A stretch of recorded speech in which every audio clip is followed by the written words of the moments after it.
Good afternoon friends, welcome to the Funds Helpline channel. Funds Helpline চ্যানেলে আপনাদের স্বাগত জানাই। আজকে আমরা আবার একটা নতুন ভিডিও নিয়ে আপনাদের কাছে এসেছি এবং টপিকটা খুবই common topic but important topic. তো আজকে আমরা আলোচনা করব অ্যাবাউট মিউচুয়াল ফান্ড কি, বেসিক্স অফ মিউচুয়াল ফান্ড, এর অ্যাডভান্টেজ ডিসঅ্যাডভান্টেজ কি আছে, মিউচুয়াল ফান্ডসে আপনারা কেন ইনভেস্টমেন্ট করবেন, কিভাবে মিউচুয়াল ফান্ড সিলেক্ট করবেন, কত রকম ক্যাটাগরি বা different types of categories mutual ফান্ডসের মধ্যে কি কি আছে, এর সেফটি অ্যাসপেক্টস কি আছে, এটাতে কত দিনের জন্য আপনারা ইনভেস্টমেন্ট করতে পারেন, কীরকম রিটার্ন একটা পেতে পারেন, তার বেসিক একটা আইডিয়া আপনাদের দেবো। তো শুরু করছি। তো বেসিক্যালি মিউচুয়াল ফান্ড বলতে আমরা কি বুঝি, সেটা হচ্ছে মিউচুয়াল ফান্ড হচ্ছে একটা ফান্ড, যেটা বুঝতে পারছেন is a combination of collection of money. তো এখানে কি করে একটা অ্যাসেট ম্যানেজমেন্ট কোম্পানি বা মিউচুয়াল ফান্ড কোম্পানি যারা আছে তারা আমার আপনার মতো লোকের থেকে প্রত্যেকের থেকে টাকা কালেক্ট করে। তো আপনি যখন সেখানে ইনভেস্টমেন্ট করি সেটাকে আমরা সেখানে একটা ইউনিটস পাই এবং ইউনিটের প্রাইসটা NAV দ্বারা ডিসাইডেড হয়। তো আমরা সেখানে সেই ফান্ডসের মধ্যে একটা টাকা ইনভেস্ট করি, সেই টাকাটা মিউচুয়াল ফান্ড কোম্পানি আপনার থেকে ফান্ডটা কালেক্ট করে নিয়ে একটা বড় অ্যামাউন্ট হয়। ধরুন আমি 100 টাকা দিলাম, আপনি 1000 টাকা দিলেন, আরও কেউ 10,000 টাকা দিল, কেউ 1 লাখ টাকা দিল। তো এইভাবে একটা অ্যাকুমুলেটেড ফান্ড সাইজ হয়, যেটা আপনাকে বলতে পারেন সেটা দেখবেন বিভিন্ন কোম্পানির মিউচুয়াল ফান্ডের বিভিন্ন রকম সাইজ আছে। কারোর 100 কোটি আছে, কারোর 200 কোটি আছে, কারোর 1000 কোটি আছে, কারোর 10,000 কোটি আছে। তো এরকম সাইজ হয় মিউচুয়াল ফান্ডসের। তো আপনার টাকা কালেক্ট করে মিউচুয়াল ফান্ডস বা ফান্ড ম্যানেজার কী করে, তারা সেই মিউচুয়াল ফান্ড কোম্পানি সেই টাকাটা মার্কেটে ইনভেস্ট করে। মার্কেট বলতে এখানে ডিফারেন্ট টাইপস অফ মার্কেট আছে, ইকুইটি মার্কেট আছে, ডেট মার্কেট আছে। তো ডিপেন্ড করছে আপনি কোন ধরনের মিউচুয়াল ফান্ডে ইনভেস্টমেন্ট করেছেন। তো সেখানে আপনার ফান্ড ম্যানেজার, যদি আপনি ইকুইটি ফান্ডে ইনভেস্টমেন্ট করে থাকেন তাহলে ফান্ড ম্যানেজার আপনার টাকাটা দিয়ে ডিফারেন্ট কোম্পানির শেয়ারসে ইনভেস্টমেন্ট করবে, শেয়ার পারচেস করবে এবং আপনার বিহাফে ওই শেয়ারসগুলো কেনা বেচা করে ফান্ডটাকে ম্যানেজ করবে। লাইকওয়াইজ যদি আপনি ডেট মিউচুয়াল ফান্ডে ইনভেস্টমেন্ট করে থাকেন সেখানেও ফান্ড ম্যানেজার আপনার বিহাফে ডিফারেন্ট ডেট সিকিউরিটিস যেগুলো আছে, লাইক আপনার গভর্নমেন্ট বন্ড বা জিসেক বন্ড যেটা আমরা বলি, জিসেক বন্ড, NCD, যেটা ডিভেঞ্চার্স আমরা বলি, নন কনভার্টেবল ডিভেঞ্চার্স, এছাড়া আপনার ট্রেজারি বিলস, CP কমার্শিয়াল পেপারস যেটা হয়, বা CD সার্টিফিকেট অফ ডিপোজিট। তো এই ধরনের যে ডেট ইনস্ট্রুমেন্ট, মানে যেগুলো ফিক্সড রিটার্ন ইনস্ট্রুমেন্ট, যেখানে ফিক্সড রিটার্ন পাওয়া যায়, তো সেই ধরনের ইনস্ট্রুমেন্টে আপনার টাকাটা ইনভেস্টমেন্ট করবে এবং সেখান থেকে যে রিটার্নটা পাওয়া যাবে সেটা ফান্ডের রিটার্ন হবে। এবং সেটা আমরা যখন মিউচুয়াল ফান্ডসটা সেল করব তো আমাদের ইনভেস্টমেন্ট টাকার উপর যে অ্যাপ্রিসিয়েশন, যে গ্রোথ হয়েছে সেটা আমরা পেয়ে যাব। তো এইভাবে কী হয়, মিউচুয়াল ফান্ড আপনার থেকে টাকা কালেক্ট করে তারা মার্কেটে ইনভেস্টমেন্ট করে, ইকুইটি এবং ডেট মার্কেটে ইনভেস্টমেন্ট করে আমাদের একটা রিটার্ন জেনারেট করে দেয়। কারণ মিউচুয়াল ফান্ডস যারা ম্যানেজ করে তারা এক্সপার্ট, যারা ফান্ড ম্যানেজার হয় তা আপনারা হয়তো জানবেন তারা খুব এক্সপিরিয়েন্সড হয়। তাদের 10-15 বছর তারা শেয়ার মার্কেটে বা ডেট মার্কেটে হয়তো আগে কাজ করেছে, সেরকম তাদের এক্সপিরিয়েন্স আছে। তারা তাদের হাই ডিগ্রি থাকে, তারা কেউ চার্টার্ড অ্যাকাউন্টেন্ট হয়, কেউ সার্টিফাইড ফিনান্সিয়াল CFA হয়, কেউ আবার চার্টার্ড অ্যাকাউন্টেন্ট CFA হওয়ার পরও তারা MBA করে থাকে ডিফারেন্ট প্রিমিয়ার ইনস্টিটিউট লাইক আপনার IIT বা IIM থেকে তারা পাস আউট হয়। তো এই ধরনের তাদের কোয়ালিফিকেশান থাকে, রিচ এক্সপিরিয়েন্স থাকে ফান্ড ম্যানেজমেন্ট করার। তো সেই জন্যে আপনি তাদেরকে টাকাটা দিয়ে আমরা নিশ্চিন্তে থাকতে পারি যে এই টাকাটা আমাদের একটা সেফ হ্যান্ডে গেছে এবং তারা এক্সপার্টরা আপনার টাকা ম্যানেজ করে আমাদের রিটার্ন ডেফিনেটলি জেনারেট করে দিতে পারবেন। তো এইভাবে মিউচুয়াল ফান্ডসটা আমাদের ম্যানেজ হয়। তো সেটা একটা ভেরি হাইলি প্রফেশনালসদের আমরা যে টাকাটা দিচ্ছি সেটা একটা হাইলি প্রফেশনালসদের আমরা টাকাটা দিয়ে থাকি। তো সেই ধরনের সেখানে আমাদের চান্সেস অফ গেটিং গুড রিটার্নটা এটা খুবই বেশি থাকে। তো এটাই হচ্ছে মিউচুয়াল ফান্ডসের আপনার বেসিক আইডিয়া, যেটা আপনাকে বললাম। এটা হচ্ছে মিউচুয়াল ফান্ডসের বেসিক আইডিয়া, কীভাবে একটা মিউচুয়াল ফান্ডস তৈরি হয়। তো এখানে বেসিক্যালি যদি আপনি দেখেন মিউচুয়াল ফান্ডের মধ্যে 2-3টে এন্টিটি থাকে।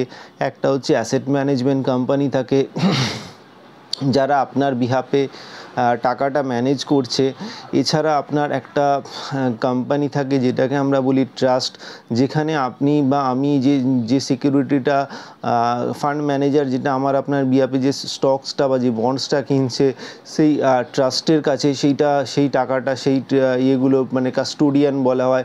তো তাদের কাছে ওই এটা যে শেয়ারটা বা স্টক বন্ডসটা তাদের দিনে থাকে, মিউচুয়াল ফান্ডস কোম্পানির কাছে থাকে না, তাদের কাছে তারা কাস্টোডিয়ান বলা হয়। তো এখানে সেই দিক থেকে একটা আমাদের যে আপনারা নাম শুনেছেন হয়তো, security of exchange board of India বা সেবি বলে একটা ইনস্টিটিউট আছে, যারা গভর্নমেন্ট অফ ইন্ডিয়াকে এরা বেসিক্যালি হচ্ছে রেগুলেটর বলা হয়, যারা এই মিউচুয়াল ফান্ড ইন্ডাস্ট্রিটাকে রেগুলেট করে। তো এরা সব সময় নজর রাখে যে কোনো ফান্ড হাউসে কোনো রকম কোনো প্রবলেম হচ্ছে কিনা, কোনো রকম কোনো ফ্রডস বা কিছু আছে কিনা। তাদের অনেক রুলস রেগুলেশন তারা তৈরি করে রেখেছে যাতে কোনো মিউচুয়াল ফান্ড হাউসে কোনো রকম ফ্রড যাতে কিছু না হয় এবং আমার টাকাটা যাতে খুব সেফ থাকে। তো সেবি এই যে জিনিসটা দেখে, সেবি হচ্ছে আপনার গভর্নমেন্ট অফ ইন্ডিয়ারই একটা বডি, রেগুলেটরি বডি, যেরকম আপনার ব্যাংকিং সেক্টরে আরবিআই আছে, সেরকম মিউচুয়াল ফান্ড সেক্টরে সিকিউরিটিজ আর এক্সচেঞ্জ বোর্ড অফ ইন্ডিয়া বা সেবি আছে। এরা এই ইন্ডাস্ট্রিটাকে রেগুলেট করে, লাইক আরবিআই এর মতো যারা ব্যাংকিং সেক্টরে রেগুলেট করে। তো সেই জন্য আমাদের এখানে সেফটিটা খুব হাই আছে। তো এখানে আমরা কোনোদিনও দেখিনি, আজকে আপনি কোনোদিনও দেখবেন না যে কোনো মিউচুয়াল ফান্ড আপনার টাকা নিয়ে পালিয়ে গেছে, এরকম কিন্তু কোনোদিনও হয়নি বা হওয়ার চান্সেস প্রায় নেই বললেই চলে, কারণ এখানে রেগুলেশনটা কিন্তু খুব স্ট্রং এবং এখান থেকে কিন্তু টাকা নিয়ে কোনো কোম্পানি পালিয়ে যাওয়ার কোনো রকম জায়গা সেভাবে কিন্তু নেই। তো সেফটির দিক থেকে it's a very very high safe এবং হাইলি রেগুলেটেড ইন্ডাস্ট্রি। তো এখানে আপনি টাকাটা খুবই নিশ্চিন্তে টাকাটা ইনভেস্টমেন্ট করতে পারি এবং নিশ্চিন্ত থাকতে পারি যেখানে কোনো ফ্রড বা কিছু হবে না। তো এটা একটা ইম্পর্ট্যান্ট অ্যাসপেক্ট সেফটি, যেটা আপনি ইনভেস্টমেন্ট করার সময় সবথেকে আগে দেখি। তো এই ব্যাপারটা আপনাকে বেসিক আইডিয়া দিলাম, কারণ যখনই আপনি কোনো টাকা কোথাও রাখতে যাবেন আপনার কাছে মেন ফার্স্ট যে কনসার্নটা থাকে সেটা হচ্ছে সিকিউরিটি। যদি টাকাটা সিকিউর না হয় তো সেখানে যতই ভালো রিটার্ন পাওয়া যাক না কেন, তো সেটা স্পেকুলেশন হয়ে যায়, আমাদের কাছে সেটা অ্যাট্রাকটিভ লাগবে না। তো আমরা তো এখানে ইনভেস্টমেন্ট করছি, ইনভেস্টমেন্ট মানে সেফ টাকা রাখছি অথচ গেটার রিটার্নের জন্যে। তো আমাদের রিস্কটা সবসময় মিনিমাইজ করতে হবে এবং রিটার্নটা সবসময় একটা স্টেডি জায়গায় নিয়ে যেতে হবে, তবেই সেটা ইনভেস্টমেন্টস হবে। তো এই সিকিউরিটির দিক থেকে that is very very secure. Apart from that, mutual ফান্ডসে আপনি যদি দেখেন, মিউচুয়াল ফান্ডসে ইনভেস্টমেন্ট করার আপনার একটা বড় অ্যাডভান্টেজ হচ্ছে এখানে মিউচুয়াল ফান্ড হচ্ছে হাইলি ডাইভার্সিফাইড প্রোডাক্ট। যদি আপনি ইকুইটি মিউচুয়াল ফান্ডসে ইনভেস্টমেন্ট করছেন বা ডেট মিউচুয়াল ফান্ডসে ইনভেস্টমেন্ট করছেন, দুটোতেই কিন্তু আপনার হাই ডাইভার্সিফিকেশান রয়েছে। যদি আপনি ধরুন কোনো ইকুইটি মিউচুয়াল ফান্ডসের মধ্যে ইনভেস্টমেন্টস করছেন, তো আপনার যে মানে একটা কোম্পানিতে যদি আপনি ধরুন কোনো পার্টিকুলার কোম্পানি কোনো স্কিমে ইনভেস্টমেন্ট করছেন, লাইক আপনি ধরুন কোনো কোম্পানির মাল্টি ক্যাপ ফান্ডে ইনভেস্টমেন্ট করছেন বা লার্জ ক্যাপ ফান্ডে ইনভেস্টমেন্ট করছেন, সেই পার্টিকুলার একটাই ফান্ড সেটা কিন্তু আপনার টাকাটা 30 থেকে 50টা 60টা স্টকের মধ্যে মানে শেয়ার্সের মধ্যে আমি বলতে চাইছি আপনার টাকাটা কিন্তু ডিভাইড করে ইনভেস্টমেন্টস করছে।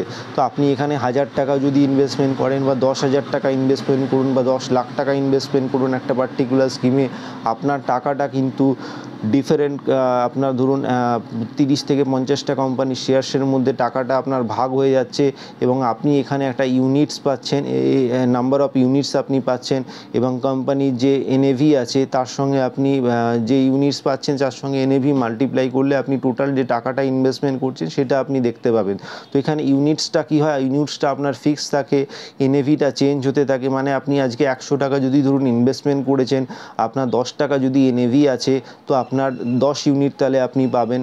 তো যদি ধরুন আজকে 3 বছর পরে আপনি দেখলেন ওই 10 টাকার যে এনএভিটা আছে ওটা 20 টাকা হয়ে গেল আর আপনার ইউনিটসটা ঠিকই থাকবে, তো এনএভিটা চেঞ্জ হতে থাকে। তো আপনার যদি 10 টাকাটা 20 টাকা হয়ে গেল, তাহলে মানে কী হলো, আপনার যেটা এখানে 100 টাকা যেটা দিয়েছিলেন সেটা আপনার টোটাল ভ্যালুটা 10 into 20 মানে 10 into 20 হয়ে গেল, মানে 1000 টাকা, মানে 100 টাকা তাই আপনার 200 টাকা হয়ে গেল। তো এইভাবে কিন্তু ক্যালকুলেট করা হয় এনএভি বেসিসে আপনার যে মার্কেট প্রাইসটা বা আপনার কত অ্যাপ্রিসিয়েশন বা অ্যাপ্রিসিয়েশন হয়েছে সেটা কিন্তু এইভাবে ট্র্যাক করা হয় মিউচুয়াল ফান্ডসে এনএভির থ্রু দিয়ে। তো এখানে অ্যাডভান্টেজ আপনাকে যেটা ফার্স্ট অ্যাডভান্টেজ বললাম যে এখানে আপনার হিউজ ডাইভার্সিফিকেশান আছে। আপনি কোনো একটা পার্টিকুলার স্টকসের মধ্যে বা একটা বন্ডসের মধ্যে ইনভেস্টমেন্ট করছেন না, এখানে আপনার পোর্টফোলিও 30, 40, 50 স্টকসের মধ্যে ডাইভার্সিফাইড হয়ে যাচ্ছে। সিমিলারলি আপনি যদি কোনো ডেট মিউচুয়াল ফান্ডসেও ইনভেস্টমেন্ট করছেন, সেখানেও আপনার টাকাটা কিন্তু একটা কোম্পানির ডেটে বা একটা পার্টিকুলার প্রোডাক্টে ইনভেস্টমেন্ট হচ্ছে না। লাইকওয়াইজ আপনার 50 to 60 ডেট যে ইনস্ট্রুমেন্টস আছে সেইগুলোর মধ্যে ইনভেস্টমেন্টস হচ্ছে। তো এছাড়াও সেকেন্ড যেটা অ্যাসপেক্ট রয়েছে, এখানে আপনার হাইলি লিকুইডিটি আছে। এখানে আপনি মিউচুয়াল ফান্ডসে যদি কোনো টাকা ইনভেস্ট করছেন, সেখানে কিন্তু লক ইন বলে কিছু অপশান থাকে না যে আপনাকে এতদিন টাকাটা রাখতে হবে। হ্যাঁ, আপনি ইনভেস্টমেন্ট করছেন, ডেফিনেটলি আপনার ইনভেস্টমেন্ট অবজেক্টিভ অনুযায়ী লং টার্ম চিন্তাভাবনা করে ইনভেস্টমেন্ট করেন, বা আপনার যদি কোনো এমার্জেন্সি টাকাটা লাগে তো কিন্তু আপনি এখানে কিন্তু টাকাটা যে কোনো সময় তুলতে পারেন। আপনার কাছে সেই লিকুইডিটিটা আপনার কাছে কিন্তু সব সময় থাকে। থার্ড যে অ্যাসপেক্টটা হচ্ছে, এখানে আপনাকে যেটা বলেছিলাম যে ফান্ড ম্যানেজার বা প্রফেশনাল হাইলি কোয়ালিফাইড যারা আছেন তারা এই ফান্ডটাকে ম্যানেজ করে। তো আপনি একটা খুব কম টাকা ইনভেস্টমেন্ট করছেন এবং অথচ সেখানে কিন্তু একটা ফান্ড ম্যানেজারের মধ্যে আপনি একটা এক্সপার্ট লোককে আপনি পাচ্ছেন যার কাছে আপনি টাকাটা দিচ্ছেন। আপনি যদি নিজে ধরুন টাকাটা ইনভেস্টমেন্ট করতে গেলে আপনার কাছে সেই এক্সপার্টাইজ নেই, আপনার কাছে সেই রিসার্চ ক্যাপাবিলিটিস নেই, কোনো আইডিয়াস নেই আপনার কাছে, বা আপনি শুধু একটু কিছু হয়তো লোকের থেকে শুনে থাকবেন কিছু ব্যাপারে, কোনো পার্টিকুলার স্টকের ব্যাপারে বা পার্টিকুলার ফান্ডসের ব্যাপারে, কিন্তু আপনি যখনই এদেরকে টাকাটা দিচ্ছেন তারা কিন্তু আপনার টাকাটা প্রপারলি মার্কেটে রিসার্চ করছে। তাদের কাছে বিশাল বড় একটা মিউচুয়াল ফান্ড হাউস একটা রিসার্চ টিম আছে, ধরুন 10 থেকে 15 জন একটা অ্যানালিস্টের টিম আছে যারা এই একজন ফান্ড ম্যানেজারের আন্ডারে থেকে কাজ করেন। তারা বিভিন্ন ডিফারেন্ট সেক্টর ডিফারেন্ট কোম্পানির উপরে অ্যানালিসিস করে এবং তারা ফান্ড ম্যানেজারকে প্রত্যেকটা কোম্পানির ব্যাপারে সবসময় আপডেট দেয় এবং তারা রিসার্চটা ফান্ড ম্যানেজারের কাছে রাখে। তার সঙ্গে সঙ্গে ফান্ড ম্যানেজার তাদের সঙ্গে ডিসকাশন করে। এছাড়াও মিউচুয়াল ফান্ডস কোম্পানিতে শুধুমাত্র ফান্ড ম্যানেজার না, কো ফান্ড ম্যানেজার থাকে, সেখানে সিআইও বলে থাকে, যিনি চিফ ইনভেস্টমেন্ট অফিসার থাকে, তার সঙ্গে ডিসকাশন করেন ফান্ড ম্যানেজার। তো করে আপনার পোর্টফোলিওটা কিন্তু কোন স্টক কেনা হবে, কোন স্টক বিক্রি করা হবে, সেটা কিন্তু ডিসাইড করা হয়। তো এখানে যে প্রসেসটা কিন্তু ভেরি ভেরি স্ট্রং। আপনি যে কোনো ফান্ড হাউসে আপনি যদি দেখেন, মিউচুয়াল ফান্ড হাউসে প্রত্যেকটা ফান্ডসের কিন্তু আলাদা আলাদা প্রসেস আছে। সেখানে তারা ডিফারেন্ট ফ্যাক্টরস, ফান্ডামেন্টাল ফ্যাক্টরস তারা দেখেন যে যদি কোনো কোম্পানিতে ইনভেস্টমেন্ট করছেন, সেই কোম্পানির ফান্ডামেন্টালি কোম্পানির ভ্যালুয়েশনস কীরকম আছে, সেখানে গ্রোথ কীরকম প্রসপেক্ট আছে, সেখানে কোম্পানির কর্পোরেট গভর্নেন্স কী আছে, long term longevity of growth কী আছে, কোম্পানির আরওই রিটার্ন কী আছে, কোম্পানির কারেন্টলি হাই ভ্যালুয়েশন আছে না লো ভ্যালুতে ট্রেড করছে। তো তারা ডিফারেন্ট আজকের ডেটে আপনি যদি ডিটেলস বুঝতে চান, অ্যারাউন্ড তারা 30 to 40 প্যারামিটার্স তারা দেখে, তারপরে সেগুলোকে অ্যানালাইজ করে, ডিসকাশন করে নিজেদের মধ্যে, then only they can invest on those আপনার স্টকসের মধ্যে তারা ইনভেস্টমেন্ট করে। তো এখানে একটা হিউজ একটা প্রসেস ওরিয়েন্টেড ব্যাপার আছে। সেই প্রসেসটার ওরিয়েন্টেড ব্যাপারের মধ্যে দিয়ে তখনই তারা কোনো পার্টিকুলার কোম্পানি এই প্রসেসটার মধ্যে আসে এবং তাদের যে ডিফারেন্ট লেভেল অফ ফিল্টার্স আছে তো সেগুলো পাস করে, দেন অনলি তারা ওই স্টকটাতে ইনভেস্টমেন্ট করে। তো হিউজ এক্সপার্টাইজ আপনি এখানে পাচ্ছেন। খুব অল্প, এখানে আপনাকে শুধুমাত্র অল্প কিছু এক্সপেন্স রেশিও যেটা হয় মিউচুয়াল ফান্ডস ম্যানেজ করার জন্য, আপনাকে খুব মিনিমাম হয়তো আপনাকে 1 থেকে 1.5% আপনাকে এক্সপেন্স রেশিও দিতে হচ্ছে ইকুইটি ফান্ড ম্যানেজমেন্টের ক্ষেত্রে। তো সেখানে আপনি এত বড় একটা এক্সপার্টাইজ লোককে পাচ্ছেন আপনার টাকা ম্যানেজ করার জন্য। This is the biggest advantage. Fourth advantage mutual ফান্ডসের আপনার বলতে পারি যে it is basically mutual fund এমন একটা প্রোডাক্ট যেখানে আপনি যখনই আপনি কোনো ডিফারেন্ট স্টকসের ওপরে ইনভেস্টমেন্ট করছেন এবং আপনি ইন্ডিয়ান ইকোনমির যে গ্রোথ স্টোরি তার ওপরে ইনভেস্টমেন্ট করছেন, তো আপনি যদি দেখেন যে আপনি যখন আজকের ডেটে ইন্ডিয়ান গ্রোথ স্টোরি বা ইন্ডিয়ান গ্রোথ যদি দেখেন, সেখানে যদি আপনাকে গ্রোথে যদি আপনাকে পার্টিসিপেট করতে হয়, তো একমাত্র আপনার অপশান আছে আপনি ডাইরেক্ট স্টকস বা মিউচুয়াল ফান্ডসের থ্রু দিয়ে এখানে পার্টিসিপেট করতে পারেন, কারণ আপনি যদি ফিক্সড ডিপোজিট ইনস্ট্রুমেন্টে ইনভেস্টমেন্ট করেন সেখানে কিন্তু সেটা ইনফ্লেশনকে বিট করবে না। তো আপনি লং টার্ম মিউচুয়াল ফান্ডসের আপনি যদি রিটার্ন দেখেন সেটা আপনার ইনফ্লেশনকে বিট করে, অবশ্যই লং টার্ম ইনফ্লেশনকে বিট করে। আপনি যদি লাস্ট 20 বছরের রিটার্ন দেখেন, লার্জ ক্যাপ ফান্ড আপনাকে 12 থেকে 15% কাছাকাছি আপনাকে রিটার্ন দিয়ে এসছে, যেটা আজকের ডেটে আপনি যদি দেখেন ইনফ্লেশন অ্যারাউন্ড 6 to 7% আমরা ভারতবর্ষে সবসময় থাকে, কখনো সেটা 4% হয়, কখনো 7-8% হয়, তো অ্যাভারেজ 5 থেকে 6% থাকে। তো সেখানে আপনাকে মিউচুয়াল ফান্ড লং টাইমে 12 থেকে 15% যখন রিটার্ন দিচ্ছে, তারা ইনফ্লেশনটাকে সবসময় বিট করছে। তো এটা একটা বিগেস্ট অ্যাডভান্টেজ আপনি যদি ইকুইটি মিউচুয়াল ফান্ডসের মধ্যে ইনভেস্টমেন্ট করছেন। নেক্সট যেটা ইম্পর্টেন্ট ব্যাপার হচ্ছে, এখানে একটা ট্যাক্সেশনের দিক থেকে আপনাদের অ্যাডভান্টেজ আছে। স্পেশালি আপনি যদি কোনো হাই ট্যাক্স ব্র্যাকেট, মানে যদি আপনি 20 to 30% ট্যাক্স ব্র্যাকেটের লোক মানে ক্লায়েন্ট হন, তো আপনার কাছে মিউচুয়াল ফান্ড শুধু আপনাকে 10% আপনাকে ট্যাক্স আপনার থেকে নেয় যদি আপনার মানে 1 বছরে একটা ফিনান্সিয়াল ইয়ারে আপনার রিটার্নটা 1 লাখের বেশি হয়। মানে আপনি ধরুন সে 10 লাখ টাকা ইনভেস্টমেন্ট করেছেন, আপনার একটা বছরে 10% রিটার্ন হয়ে 11 লাখ টাকা আপনার ফান্ড ভ্যালু হয়েছে। তো সেখানে 1 লাখ টাকা অবধি কিন্তু মানে 10 থেকে 11 এই 1 লাখ টাকা যে গেইন করেছেন এর ওপর কিন্তু আপনাকে কোনো ট্যাক্স দিতে হবে না। যদি আপনার রিটার্নটা 11 লাখের উপর হয়, যে অ্যামাউন্টটা হচ্ছে গ্রেটার দ্যান 1 লাখ আপনার from your cost of capital, সেখান থেকে কিন্তু আপনাকে 10% অনলি আপনাকে ইনকামটা যেটা হয় ক্যাপিটাল গেইন ট্যাক্স আপনাকে দিতে হয়। তো সেটা কিন্তু খুবই বেনিফিটেড, এবং এখানে কিন্তু কোনো ইরেসপেক্টিভ আপনার ইনকাম ট্যাক্স স্ল্যাব, এখানে কিন্তু অনলি 10% ট্যাক্সই লাগে ওভার অ্যান্ড অ্যাভাব 1 লাখ আপনার প্রফিটের উপরে। So that is a very very biggest advantage. কারণ আপনি যদি দেখেন আজকে যে কোনো ইনস্ট্রুমেন্টে আপনি ইনভেস্টমেন্ট করতে যান, ফিক্সড রিটার্ন ইনস্ট্রুমেন্টে, সেখানে কিন্তু আপনার ট্যাক্সেশন কিন্তু অনেক বেশি আছে। আপনি জেনারেলি 20 to 30% ট্যাক্স ব্র্যাকেটে হলে আপনার কিন্তু হিউজ ট্যাক্সেশন আপনার এখানে লেগে যায়। তো এটা একটা মিউচুয়াল ফান্ডের বিগেস্ট অ্যাডভান্টেজ আছে। তো দেন আপনার মিউচুয়াল ফান্ডসে আপনার যেটা নেক্সট যেটা ব্যাপার হচ্ছে যে আমরা তো আলোচনা করলাম যে এত কিছু অ্যাডভান্টেজ আছে, তাহলে আমরা কেন সবাই মিউচুয়াল ফান্ডে ইনভেস্টমেন্ট করি না? কিছু কিছু ডিসঅ্যাডভান্টেজ অবশ্যই আছে, তো সেটাও আলোচনা করব। তো কোনো কিছুই আপনারা জানবেন যে কোনো কিছুরই অ্যাডভান্টেজ থাকলে তার কিছু ডিসঅ্যাডভান্টেজও থাকবে। তো ফার্স্ট ডিসঅ্যাডভান্টেজ যেটা হচ্ছে মিউচুয়াল ফান্ডে, যে এখানে আপনার যে পোর্টফোলিওটা থাকে সেটা কিন্তু আপনার কাস্টমাইজড হয় না। মানে আপনি কিন্তু চাইলে যে কোনো পার্টিকুলার শেয়ার যদি আপনার ভালো লাগে, বা আপনাকে কোনো বন্ধু বলল, বা আপনার কোনো খুব যারা সিনিয়র লোক আছেন, হয়তো জানেন শুনি এক্সপার্ট আছেন, তিনি বললেন এই স্টক শেয়ারটা ভালো, কিন্তু আপনি মিউচুয়াল ফান্ড যখন কিনছেন ওখানে কিন্তু আপনার কোনো আপনি সিলেক্ট করতে পারবেন না কোন স্টকসটা আপনি কিনবেন। আপনার ফান্ড ম্যানেজার যিনি আছেন উনি কিন্তু আপনার পোর্টফোলিওটা ম্যানেজ করছেন, এবং উনি যে শেয়ারটা চাইবেন উনি সেটা কিনবেন। আপনি শুধু ওই ফান্ডটাতে আপনার এনএভিটা ফান্ডটাকে আপনার টাকাটা ইনভেস্ট করতে পারেন।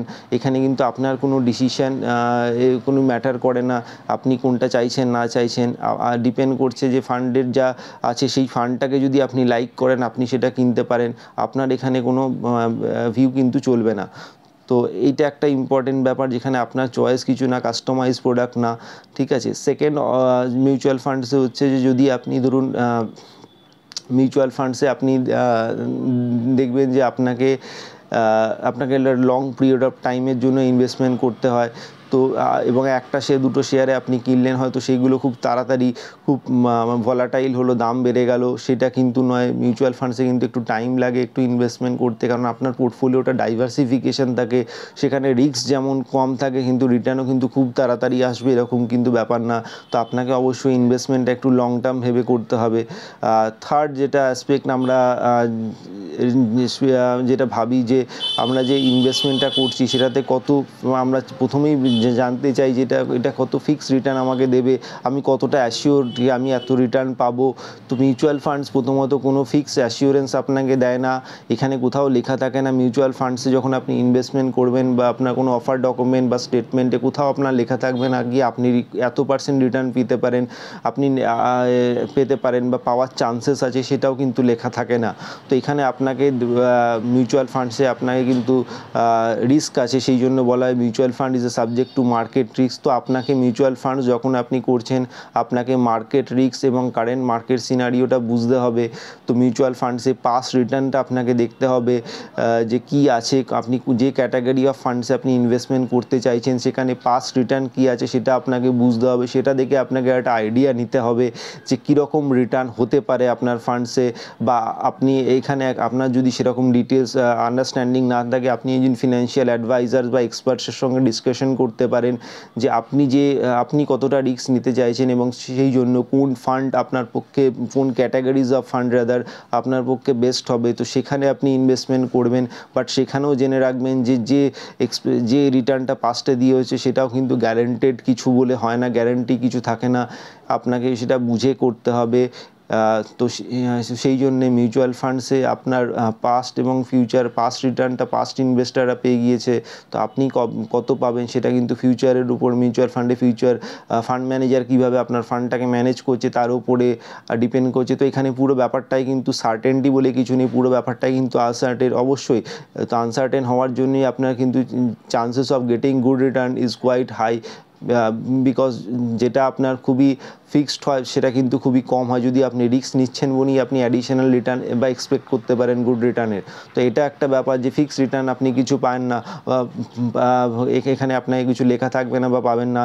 এবং এখানে মিউচুয়াল ফান্ড আমাদের ডেলি যেহেতু আপনি স্টকসে ইনভেস্ট করুন বা ডেট মিউচুয়াল ফান্ডে ইনভেস্টমেন্ট করুন, এগুলো মার্কেট ডিটারমাইন প্রাইস থাকে। তো স্টক মার্কেটে যদি স্টকে আপনি ইনভেস্টমেন্ট করেন তো স্টকটা কিন্তু ভলাটাইল হতে পারে, মার্কেট ভলাটাইল হতে পারে, মার্কেটে কারেকশানস হয়, যেরকম আপসাইডস থাকে ডাউনসাইডসও থাকে। তো সেখানে কিন্তু ডেলি বেসিসে আপনার কিন্তু এনএভি বা আপনার যে ফান্ড ভ্যালুটা কিন্তু চেঞ্জ হতে থাকবে। তো এখানে হয়তো আপনি ইনভেস্টমেন্টস করার পরে দেখলেন আপনার ফান্ডসটা অনেকটা পড়ে গেল, আপনার লস হচ্ছে, এরকম সিচুয়েশানসও কিন্তু হতে পারে। তো সেইটা আপনাকে বুঝে আপনাকে তবেই ইনভেস্টমেন্ট করতে হবে। এবং ইনভেস্টমেন্টস করার আগে আপনি না বুঝলে আবার আপনাকে বলছি ভালো অ্যাডভাইজার যারা বা এক্সপার্টস যারা আছেন তাদের সঙ্গে ডিসকাস করে আপনার রিস্ক লেভেল কী আছে সেগুলো ডিসকাশন করে সেই বেসিসে ফান্ড সিলেকশন করে তবেই কিন্তু ইনভেস্টমেন্ট করবেন। কোনো মিউচুয়াল ফান্ডসের আপনি কোনো অনলাইনে রিটার্ন দেখে বা পাস্ট পারফরমেন্স দেখে কিন্তু ইনভেস্টমেন্টস করবেন না। সেটা কিন্তু তাহলে আপনি হয়তো শর্ট টার্মে হয়তো আপনি দেখলেন সেটা ফুলফিল হচ্ছে, কিন্তু লং টার্মে সেটা কিন্তু জেনারেলি হয় না। তো আপনাকে অনেক কিছু জিনিস আপনাকে বুঝতে হবে মিউচুয়াল ফান্ডসে, সেইগুলো বুঝলে তবেই কিন্তু করতে পারবেন। যদিও আমি বেসিক্স কিছু আরও জিনিস আপনাদের সঙ্গে আলোচনা করব, কী প্যারামিটার্স আপনাকে মিউচুয়াল ফান্ডস ইনভেস্টমেন্টস করার আগে দেখতে হবে, বেসিক কিছু প্যারামিটার্স। বাট অবশ্যই আপনি আজকে আমার একটা ভিডিও দেখে বা ইউটিউব অনেক ভিডিও দেখেই কিন্তু আপনি ডিসাইডস করতে পারবেন না যে whether it is correct or not, মানে যে প্যারামিটার্সগুলো এখন রয়েছে সেটা how the futures that will play out. কারণ investment is always futuristic, but I can give you একটা গাইড, আমি আপনাকে দিতে পারি, I can give you a guide basically. So basic parameters আপনি দেখতে পারেন, but discussion and if you are not a expert in this field, so discussion with the experts is very very important. So now আমি next যে আপনার important topic ব্যাপারটার উপরে আসবো, সেটা হচ্ছে যে হাউ মিউচুয়াল ফান্ডসে কী কী জিনিস ইনভেস্টমেন্টস করার আগে কী কী জিনিস আপনাকে দেখতে হবে। আপনারা হয়তো মিউচুয়াল ফান্ডসে একটা ফ্যাক্টশিট বলে একটা জিনিস শুনে থাকবেন, যে ফ্যাক্টশিট হচ্ছে প্রত্যেকটা মিউচুয়াল ফান্ডস কোম্পানি প্রত্যেক মাসে তারা একটা ফ্যাক্টশিট বলে একটা জিনিস রিলিজ করে।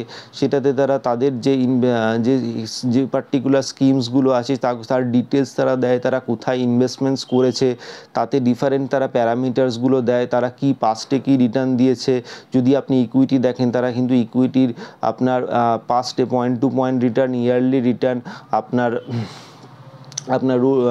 যে আপনার ডিফারেন্ট টাইম পিরিয়ডে যে রিটার্নগুলো, এসআইপিস কী রিটার্ন আছে সেগুলোও কিন্তু ডিটেলস দেয়। তার সঙ্গে সঙ্গে ডিফারেন্ট রিস্ক প্যারামিটার তারা দেয়, সেই যে পার্টিকুলার ফান্ডটা কি স্ট্যান্ডার্ড ডিভিয়েশন কী আছে, বিটা কী আছে, শার্প রেশিও কী আছে সেগুলো তারা দেয়। পোর্টফোলিওটা ফান্ডসের কী আছে, কোন কোন স্টকসের মধ্যে তারা ইনভেস্টমেন্ট করেছে, বা কোন ডেট যদি মিউচুয়াল ফান্ডস হয় কোন ডেট ইনস্ট্রুমেন্টের মধ্যে কত পার্সেন্টেজ তারা ইনভেস্টমেন্ট করেছে। ডেট ইনস্ট্রুমেন্টসের মধ্যে different categories of debt instrument থাকে, যেটা আপনাদের আগে বলেছিলাম, like your government bond, SDL, GSecs, CD, CP, commercial paper, আপনার ট্রেজারি বিল। তো কোন কোনটার মধ্যে কত পার্সেন্ট, এবং সেখানে আপনার তাদের ডিউরেশন কী আছে, কত টাইম পিরিয়ডের জন্য ইনভেস্টমেন্ট করেছে, মডিফাইড ডিউরেশন কী আছে, এইগুলো অনেক, যদি এগুলো কিছুটা টেকনিক্যাল টার্মস আমি আপনাদের বলছি, বাট এইগুলো খুব ইম্পর্টেন্ট ডেট মিউচুয়াল ফান্ডসের ক্ষেত্রে। এইগুলো আপনাকে দেখতে হবে, বুঝতে হবে। এরপরে এছাড়াও আপনার ডিফারেন্ট সেক্টর ওয়াইজ কী ওয়েটেজ আছে, ঠিক আছে। ফান্ড ম্যানেজারের আপনাদের ওই ফান্ড সম্পর্কে আপনাকে বুঝতে হবে যে fund manager is a growth oriented, উনি গ্রোথ স্টাইল অফ ইনভেস্টিং করছেন না ভ্যালুর স্টাইল অফ ইনভেস্টিং করছেন, না কম্বিনেশন অফ বোথ আছে। ফান্ড ম্যানেজার কোনো সেক্টরাল কল কতটা নিচ্ছেন, তার সেক্টর ওয়েটেজ আপনাকে দেখে বুঝতে হবে যে কোন সেক্টরের উপর বুলিশ আছেন কি না। এই ব্যাপারগুলো আপনাকে বেসিক জিনিস আপনাকে দেখতে হবে। তো ভলাটিলিটি দেখতে হবে, ফান্ডের স্ট্যান্ডার্ড ডিভিয়েশন যেটা আছে।